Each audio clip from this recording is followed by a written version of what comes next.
What does life means? Many tales and myths are told, novels, stories, and essays written about what life is, its origin and importance. Herein I tell my own tales and thoughts from my lived experience of what life is, my yearnings and learnings to expand my knowledge, not only for my own enlightenment, but for those who grow walking in darkness in this path we call life. A single essay is not enough to contain everything I know of life. I limit my scope to the paradox of life. I shall focus on the paradox of suffering and joy.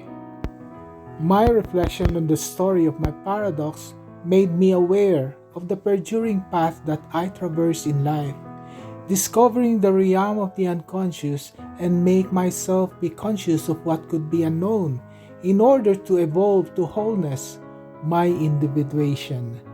To do this, I must go back to early memories of the paradox in my childhood, the struggles dealing with my sexuality. For in the struggle with my same-sex attraction that the paradox in life appears vivid to me. The Church has expressed pastoral concern for those in the LGBTQ. May this reflective study be able to guide the Church in this pastoral care.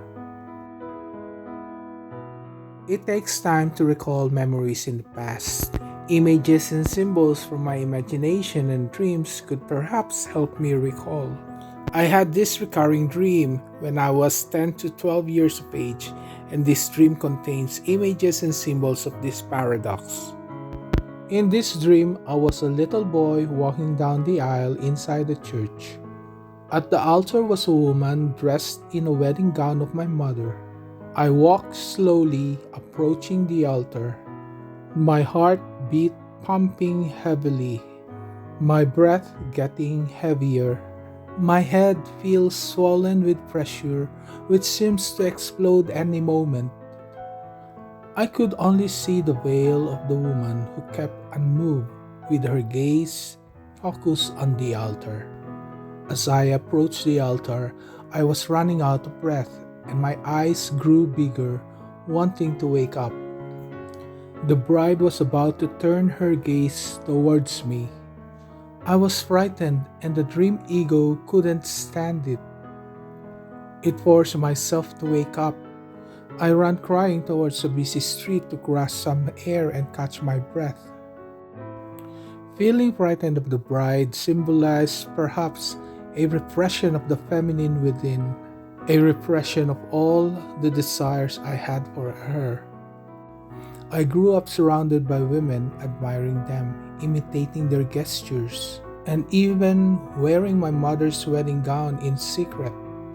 At such a young age, I knew what a wedding is because I already walked down the aisle as a ring bearer.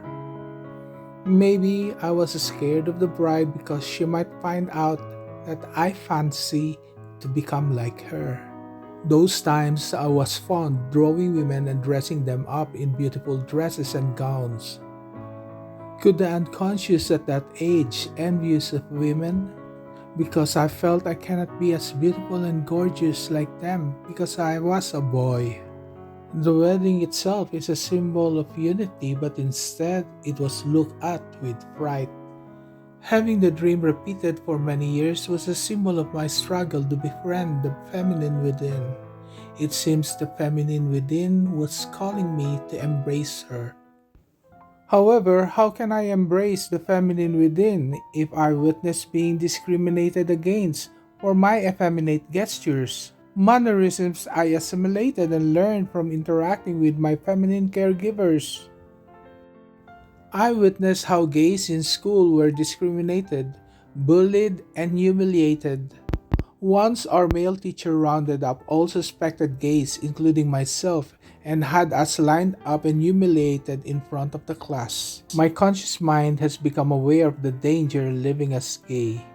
My unconscious feels the feminine ways within, yet my conscious mind denies her existence because I was scared. While most of my gay classmates did not care of the social stigma, they stood up proud and gay while I was scared and hid in the closet. My esteem fell because it feels the feminine within me was undesirable, something I must discard and reject. To gain their approval, I must create a mask, masculine and strong. Deny the feminine and stay away from anything that was perceived to be gay.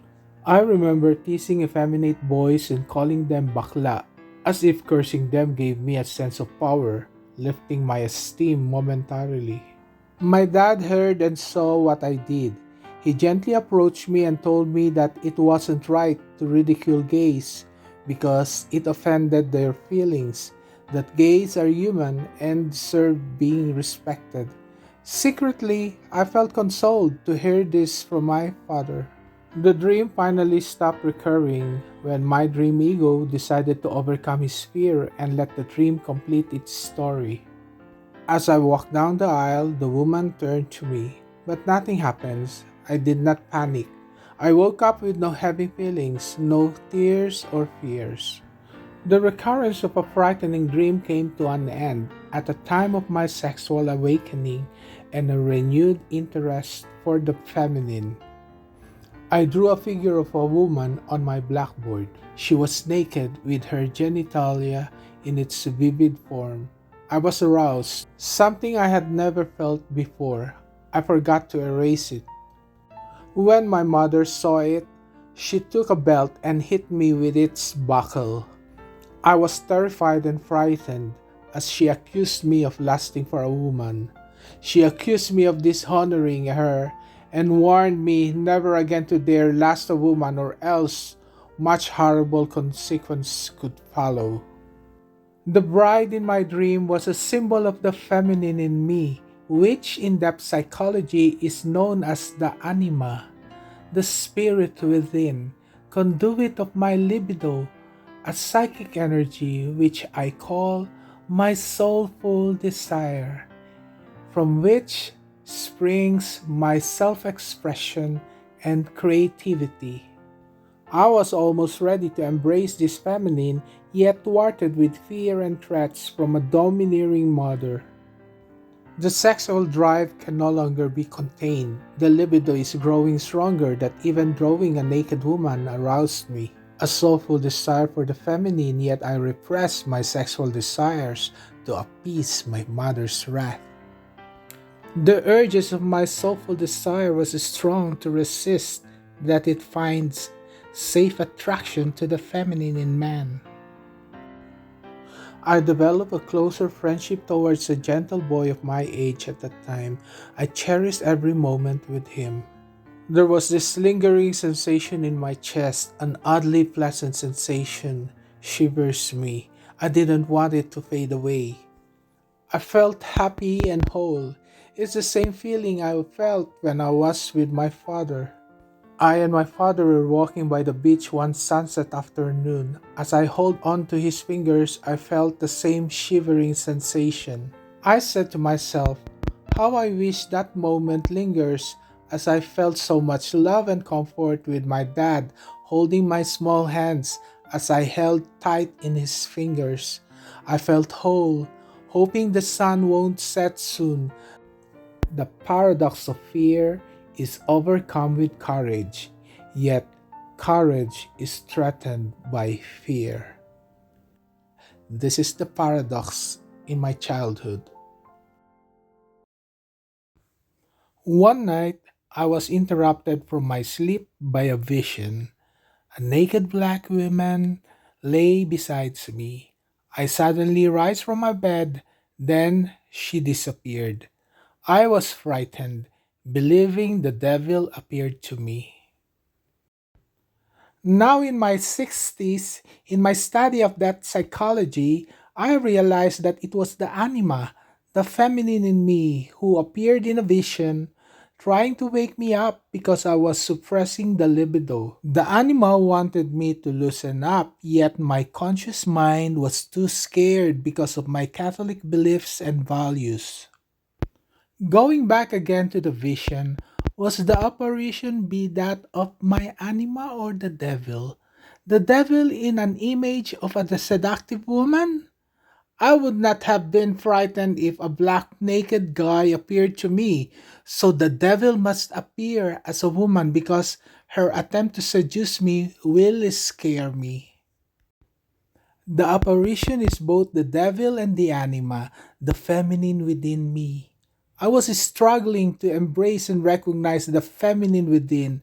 My waking ego was possessed by disgust towards them. Even if I refuse to recognize the seductive feminine within me, unconsciously she takes hold of my desires, the passion, the lust, psychic forces seducing me to release unspent energies. In dogmas, the devil is undesired, the tempter. I got tired repressing my inner desires and in secret spent these with men. It was a paradox between dogmas and desires, between guilt and pleasure. Prayers and meditations were my escape, where I become conscious of the beautiful feelings of my soulful desires, met with the realization of the loving presence of my family, the acceptance of new friends, and anything that I perceived to be a blessing and could bring me to an experience of the numinous if mediated with proper rituals. When my mom saw me in tears while praying in the church, she handed me gently her handkerchief. I could not understand why I was crying, but at that moment I was filled with awe, wonder, and love. And when she gave me her handkerchief, the more I wept. I felt loved by the most important woman in my life, my mother. No matter how harsh or cruel she was to me, at that moment was a moment of wholeness. The numinous comes to me when my soulful desire finds legitimate creative expression. Sufferings came out of fear and guilt, but as I struggled, I gained courage and fortitude. Yet deep inside, I was fearful. To survive, I took the yoke of sufferings, daring to pass through unexplored pathways where I met life's cruel ferociousness. Then joy comes to overcome it. The numinous transcended sufferings. When my grandfather passed away, my family went to turmoil as my mom's siblings and my grandmother tried to evict us from the house that my grandfather gave us. The once close knitted family was in feud. I felt abandoned and betrayed by relatives I trusted and clung to my parents' protective embrace. I faced my fear with courage and trust in my parents and in God. In those trying moments, I dwell more in prayers, and in that experience of transcendence, my yearnings to the religious life grows bigger. I went to the seminary, but I was rejected. Being rejected from entering the seminary broke my spirit. The reason? It was my homosexual tendency in spite of being chaste. Falling in love with a guy was a disturbing experience that I went to consult a psychiatrist. She explained that homosexuality is no longer considered a mental illness. She explained how my moral beliefs was making me suffer, but I refused to listen, hoping a cure for my malady. This was my paradox in growing up. My moral value conflicted with my soulful desires. My soulful desires yearn to survive, to live in the midst of moral conflicts. I dare to pass by with courage and fortitude, yet fearful of the judgment.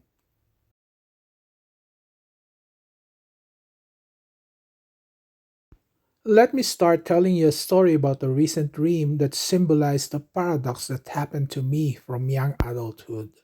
In my dream, a volcano erupted. To me, this eruption of a volcano is a symbol of two significant events in my early adulthood, disturbing and turbulent. Yet from the ashes springs hope and life. First was the dropping out from law school, and second, the conflicts in youth ministry and the church. I felt being condemned. I was condemned by my parents when I dropped out. I chose to follow my heart's desire to pursue ministry, yet I continued to shower them with my presence and shared my blessings with them. My own Christian community ostracized me when I refused to follow their rules. I left believing in my own principles. I did not harbor any grudges. I prayed and shared the fruits of my own ministry, even allowing them to work with me in spite of the betrayal I felt from them. On the second part of the dream, the volcano started to roar again. In the dream, the village said that I angered the gods. To appease their anger, I must be fed to the volcano. I refused. But then I saw my lover. He wants me to go and follow him. My lover lured me to the volcano. When he disappeared, I fell into the crater. Later, I find myself at the foot of the volcano. Then the lover appeared, asking me if I won't sacrifice myself for his sake. I felt anger and deceived by the allure of the lover. The symbols in this dream. First is the village. This represents the community or society in which I live in. It has a culture marked with beliefs, values, and norms that foster certain prejudices.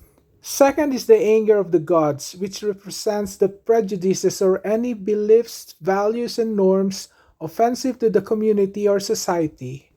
Third is the volcano, and the crater represents the perils in life and the sufferings one has to undergo and persevere, whether caused by multiple factors, including the prejudices of the people and one's personal choices. And fourth, the lover represents my anima. There are many interpretations of my image of the lover, and for each interpretation has stories that reveal that aspect in my life marked with its paradox. My most immediate association to the image of a lover was my anima, my soulful desire from which psychic energy or libido springs self expression and creativity. It is the feminine principle for men or the masculine principle for women. For every man there is a feminine within, and for every woman is a masculine within. But for those attracted towards the same sex, I suggest it is the soulmate within, the soulful desire within, the better half within which contains aspects opposite to what is sexually manifested. This aspect is projected to the one I am attracted to, my partners, such as my previous spouses or partners, my community or the church, and God. I had a platonic friendship with a male best friend. We were in our teens and both actively involved in the parish. We pledged loyalty and brotherhood, never to abandon each other, and enjoyed each other's company in good and bad times. Our intimate friendship was disturbed by intrigues in our community, gossips that suggest that each of us were gays. I ignored the rumors, but he was deeply affected. He confronted me and questioned my sexuality. I denied it. Later, I realized I was falling in love with him, a disturbing emotion because I know it was an abomination in our faith and have barred many young gays or lesbians' entry to our community. I felt disrespected by his repeated abandonment, rejections, and hoovering that I had to hide myself from him. After a year of hiding, I met an attractive man. He came at a time when I was about to enter the seminary. I enjoyed spending time with him until he proposed to me.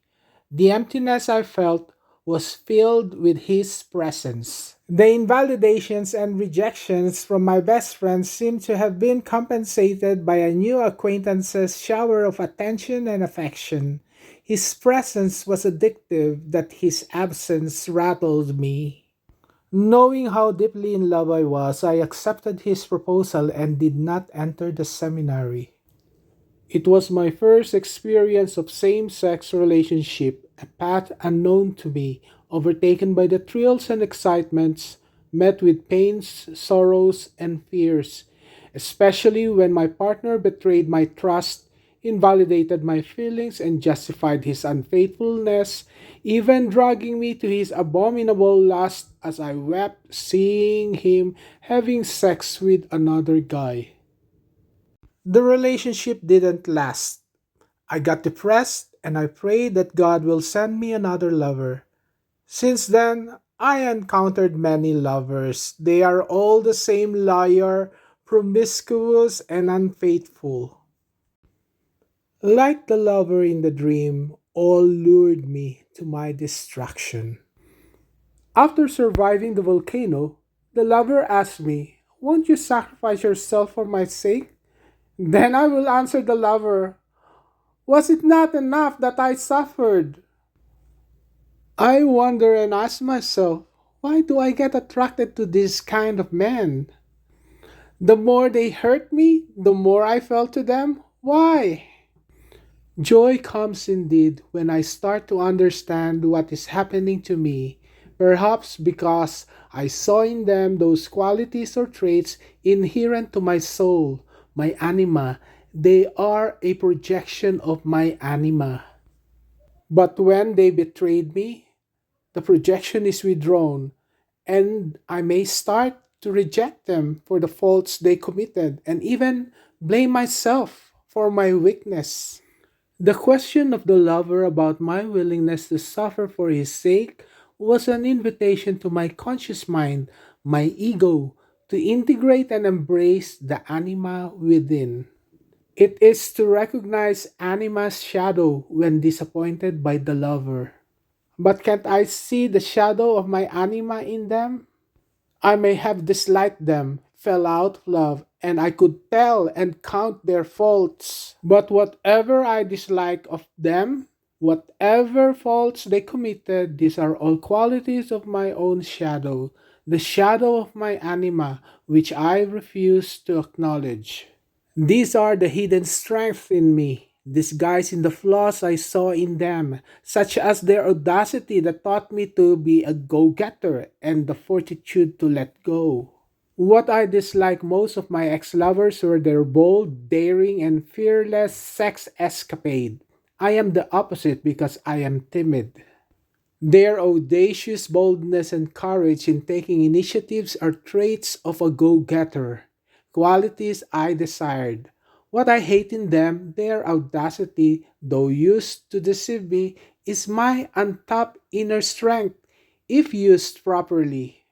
I hate it when my partner left me because I was no use to him. He was audacious to abandon me. Perhaps this dream of being lured to the volcano was a reminder to embrace the shadow of letting go, which I did and have learned to set boundaries. I stopped seeking the anima from other men but recognized the soulful desires to be with men as a desire to make myself whole.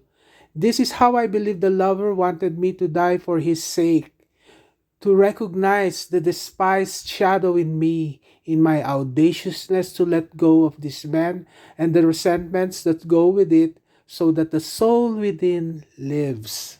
Just like in the past, after a whirlwind romance, the brokenness gave sparks to ignite the fire within. Whenever I was broken, I wanted to heal the pain by doing something productive that could make me feel good to recover my esteem, such as going to the gym, having a nice haircut, buy new clothes, or go out with friends. Those were the times when I excelled in my studies, at work, and discovered my own potential. It is strange that there seems to be a pattern when recovering. I would turn to God for my healing and a renewed involvement in the church. I wonder whether I was projecting the anima to another image of a lover, God, or the church as a Christian community. If, in my experience, the lover was projected to the church, and if the lover is a projection of my anima, then the church is a projection of my anima, considering that the church is a lover to me. It was the yearning to belong that led me get attracted to a bunch of crazy kids in love with God and with each other. a slogan that drive me crazy to join a youth Christian community in a parish. The need to belong and to love was a dominant need during this stage of early adulthood. Though the seeding of God's call was spotted during my adolescent years, this vocation was appreciated and understood in a community where I felt inspired, desired, esteemed, loved, and belonged. It was in this community that I developed deeper friendships and where I met significant people who became friends. The anima, the passion within, finds its reflection in a community of young people. They were the projection of my anima. But when I recognized their shadow, it turned me off. My enthusiasm didn't last long. The criticism and invalidations among leaders, the struggle for power and control in my community, as well as in relation to the parish and the church, was sickening. In spite of this, I continued my involvement doing pastoral ministry in the parish and diocesan level. To understand this shadow and to help this community heal, I pursued further studies in pastoral ministry, and I was able to use the energies emanating from my anima to heal and build communities. The ideals of my anima were envisioned in a church that reflects the values of affirmation, belonging, community, and mutual support. But pressures and interpersonal conflicts with some of church leaders wear me down. If this lover who in the dream lured me towards the volcano, in what way that in my experience did this Christian community or the church lured me to the crater? My gaze was focused on her, enchanted by a vision of community life and selfless care for one another, the teachings of the Vatican II and the Second Plenary Council of the Philippines. Conflicts within the church scalded my spirit until I lost all hope for renewal in the church. This was the scalding I suffered when fallen into the pit of the crater. When the lover appeared to me as I recovered from the wrath of the volcano, she, as the anima, asked me if she isn't worth of my sufferings. My ego, my conscious mind, is reminded of a teaching about the humanity of the church, a pilgrim church, a church in a journey to wholeness, both sinner and holy. I started to see the reality of the church, sinner and not perfect, a recognized shadow. I witnessed and resented a domineering despotic leadership that had the audacity to command obedience either in preserving the status quo or making structural changes. These were my sufferings in the church, but I find joy when I acknowledge the need within me to contain my timidity and put on a more commanding leadership within the church. An attribute I used to detest, but it seems my own spirit, my anima, would want me to cultivate for my own wholeness and for my vision of a healing church. I have seen the prejudices and abuses in the church, but renewal starts from myself, integrating my own shadows, healing my pains, and embracing myself. Seeing the human limitations of the church and in my own little way of boldness, initiative, and courage, contribute the gifts of my anima and help the church heal herself by continuing extending my services to the parishes and dioceses both in the Philippines and Canada. In depth psychology, the lover is a projection of the anima. This anima is the soul. It is the life's energy and vigor. I see in the lover those ideals that invigorated me. This reminded me of another dream during the time when I experienced conflict in my youth community in the parish. In the dream, I was inside a bus. I was among the passengers. The bus driver stood up and called me. He wants me to come near him. When I look at his face, I recognize he was my best friend Nikki. He had me seated in the driver's seat and stood behind me, holding my hands gently, guiding me in the steering wheel. In the youth ministry, Christ's famous symbol among the youth is that of a friend. When I woke up, I had that strange feeling that the friend who appeared in my dream was Jesus. Because in our youth ministry, one image of Jesus was seated in the driver's seat, calling us to trust him in our journey, to follow his lead. This dream was a consolation as I felt that God was guiding me. The dream has served as a personal meet that guided me in my choices in life.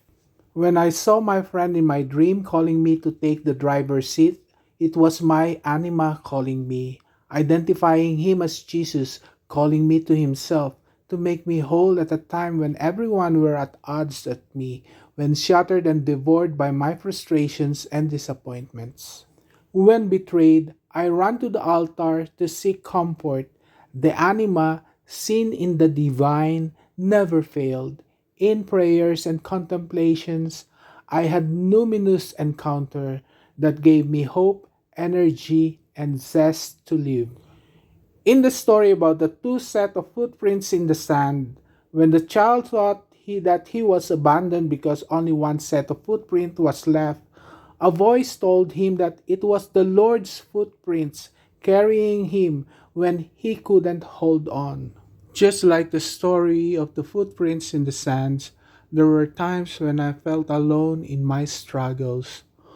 My mind was muddled with various thoughts and feelings. It wanted an escape from the pains of brokenness by diverting my attention away from negative thoughts and overthinking to endeavors that were enjoyable.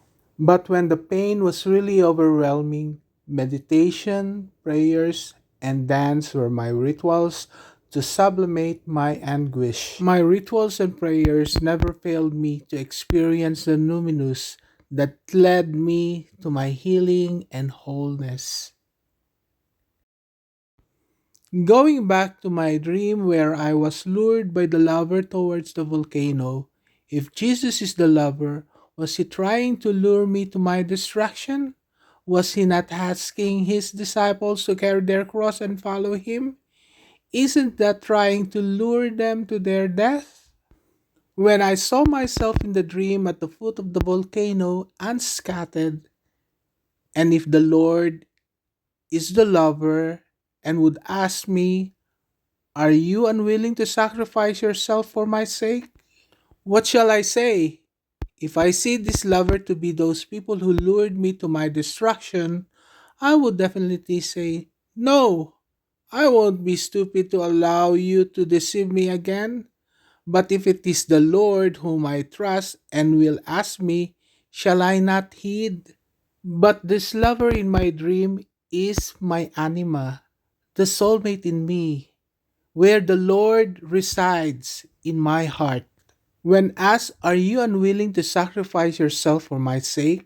It means the lover, the Jesus that resides within me, is asking the ego to sacrifice itself, integrate his anima, his shadow, and become whole. But the ego must trust that the anima will not abandon him. But how many times did I fail to trust the anima, the lover in me, the Jesus in me? I was always scared of the wrath of the gods. According to Jung, worshipping a false god, the one who does not align itself to the self, brings about disintegration. But encountering the real one brings numinous encounter, a sense of wholeness. The wrath of the gods that was threatening me is none other than the prejudices of the world, the hates that sought my death. Fearing to lose my life led to a life devoid of the spirit, the anima of life. In all three interpretations of the lover, as my partner, as a church, as God, the paradox is the struggle of integration of the anima and its shadows within myself. The paradox of life, in my experience, are summarized in symbolic images and stories in my dreams and active imaginations as a reminder of my imperative task to live a meaningful life. Mine are stories of sufferings and joy, of fears and courage, of living and letting go. It is a journey of my transformation where ashes are turned to gold, waste turned to something useful, where regrets are turned into grateful appreciation. It is a continuing journey of healing towards wholeness and mindful individuation. All human beings have their own stories to tell. Mine is only a fraction of a bigger reality. To fully understand what life is and be able to make meaning out of it, reflective listening is of vital importance. It is a task that I did, listening not only to what my mind could remember, but also to getting in touch with my unconscious and hearing what ears could not and seeing what my eyes cannot. To create a more meaningful life is not my sole responsibility. It must be a mission that must be shared by humanity. There are more paradoxes in life that need to be understood and deal with. I took much effort to focus on the struggles of my same sex attraction. It is my hope and yearnings to continue doing research on this issue. The church, especially some dioceses, have taken special interest for the pastoral care of those having same sex attraction. I therefore implore the hierarchy to listen to replicate my research, to which I fully commit myself to cooperate. As a conclusion, let me narrate a story from my recent dream where three symbols appeared to communicate a message, not only for myself, but also for stakeholders of this research. Three symbols appeared in my dream: the Dormition and Assumption of Mary, the procession, and lost in a busy street. I saw the Lady of Remedies enthroned at her altar in Malate. I and my lover were praying to celebrate the Feast of the Assumption. I saw the statue of Mary, the Assumption, at the side altar. I held my camera and took a picture of the image. As soon as I took the picture, it disappeared. The Assumption of Mary is a story of faith that symbolizes a glorious tussle of the paradox in life. Mary's dormition is a reminder of my mortality. The dogma of the Assumption is a symbol of hope, of divine gratitude for the miseries of joys and sorrows. I am called to gaze at this image, to ponder in my heart. It vanished in my dream to remind me the fleeting moment of contemplation. I better not forget. As I gazed to my right, I saw the Lady of Remedies being carried from the altar in a solemn procession. She was my symbol of my mother, Remedios. The aisle reminded me of my scary dream encountering a woman dressed in my mother's bridal gown, the bride I feared to marry. She was the anima, the feminine within that I feared to accept. Remembering my mother brings back painful memories of suppressing my lust for women, and later how I pity to see my mother's agony as she saw myself remain unmarried and lost attraction for women. Yet I dare not to blame her because, in spite of her despicable puritanical discipline on me, my heart bleeds seeing her worries. In spite of my sorrows at her hands, my heart overflows with love and honor for her. My mother may have done wrong, but it was the best way she knew to teach me to live. Whatever happened was meant to happen. I need not blame her, not even myself. My mother is a reflection of my anima, the feminine within me. Just as I learned to live with it, I must let go and embrace her within me. I followed the Lady of Remedies in a procession. My lover was behind me. As I walked to join the procession, my lover was flipping away. I felt bad whenever he left me behind on my own instead of accompanying me. My lover is the projection of my anima, and in this reflection, I realized three important projections: my previous lovers, my community or church, and God. All had disappointed me in one way or another. It is because they are distinct from me, and my disappointment arises from the differences they have with my own anima, the soulful desire within me. Their audacity to live, love, and let go is the shadow of my soul which calls me to continue living, loving, and letting go. Though I lost my lover in the dream, I continued to walk in the procession with my gaze fixed to the carriage. It now carries our Mother of Perpetual Help. From Malate, I figured out we were at the gate of Baclaran Church. I lost sight of the carriage as we passed by the busy street and eventually lost in the crowd. The Mother of Perpetual Help is a symbol of a transfigured anima. She reminds me of the many times I wept at her altar, like rituals lifting me up in my struggle through my paradox in life. In her image, she presented me her child, a symbol of paradox, my symbol too. She reminded me of this paradox and called me to follow her son. I may have lost in the crowd, but I am not totally off course.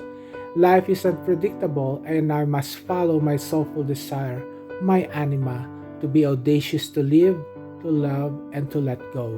The crowd is the world ahead of me that need to be explored to bring healing to the lost lovers, the marginalized gays, heal a church ravaged by prejudices, and encounter the numinous, the God with us.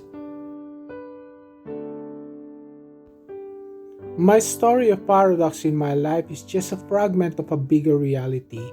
To gain a better view of the phenomenon is to hear, listen, document, write, and analyze the stories of other people, particularly gays whom I wish the church started to consider in their ministry. Transformation is a cosmic reality. It will happen without even any intervention. But a meaningful transformation, a transformation with justice, needs conscious, laborious work, a mission which the church must spearhead. My contribution is to present my story and to replicate this inquiry to people in their struggle on same-sex attraction and to find their place in this church. The harvest is plenty, but the workers are few. May the Lord of the harvest send out workers into this harvest field.